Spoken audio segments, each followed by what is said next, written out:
Okay, well, I first met Paul probably about 5 years ago now, when I started my gym. I went in to have a little chat with him because obviously he pre-owned the room that we used to have. Back then I didn't really know who he was, and I was talking to a friend after about the gym, and he was into bodybuilding, and I mentioned him, Paul George, and the guy was like, oh wow, I love this guy, and he read him, seen him in magazines and stuff like that. So I suddenly realised that he was like a very famous bodybuilder in his own circle, and the way that he dealt with me and talked to me on that first day, I would never have known that, because he's a very humble person, and that's one thing that I really like about Paul. He's not sort of in your face, and he sort of challenges stereotypes about different types of people. He's not pigeonholed in one sort of category, and I've learned that over the years. He's a very wide and varied man, very broad, a very intelligent man as well. I've had some very interesting conversations with him about a diverse range of topics. He has a lot of inspiring things to do, and he always seems to relate it back to obviously his main thing and his passion, which is his bodybuilding, but that sort of crosses over into all areas. He's helped me a lot personally in my business, and also with my own strength and training, and that was one thing that really interested me about him, because I thought he was just a bodybuilder, but he knows a lot about obviously strength and training and conditioning for sports and other things, rather than just doing bodybuilding movements. He's helped me a lot with those stuff, and his knowledge on that sort of front really impressed me as well. But probably the biggest thing that really inspires me, and I've seen from watching him recently, is just his discipline and his focus, particularly with the diet and things like that.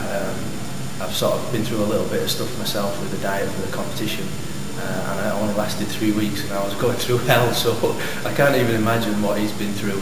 And just the other day when we were in the gym, me and Tanya were having honey lozenges, and I seen him looking at them, and I just thought, oh, he must want one, he must want one. I felt guilty eating one, but obviously he stuck to his guns, and he's still disciplined, and that sort of strength of character and focus and determination will only do him well, and I wish him all the best for the competition.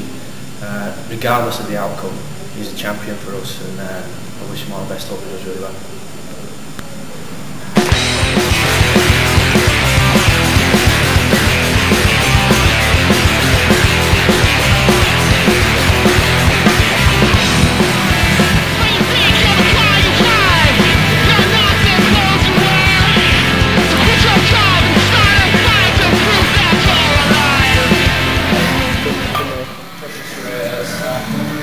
Across the top of your chest and the tie-ins. See, that for me just sort of improve mobility. I know you roll along the legs and things. No. But back. Yeah. The back thickness you put on is evident from the front, which makes from the back feel even better. If you look, when you go there, you can see the thickness here. Yeah. It's not just wide. You can see the thickness, and that's what I mean by thickness on your back.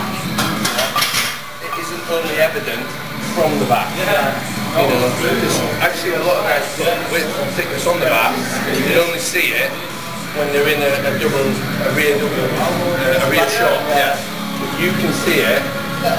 Like I said before, it's not as if your waist is any smaller, because your shoulders and your legs coupled together with your waist. You know, on the day, your condition is not going to shock people because you're Paul George, and condition is what you're known for. The thing that will shock people is the view from the side, from the back, mainly, because the thickness you put on your legs and the thickness you put on the back is evident from all sides. Yeah. You see? Three-dimensional, front or back. Yeah, and you've dried out since you've been training. So that's pushed it out. So come Saturday, you know, the dryness you've got here, there, is going to be all down and down into your legs.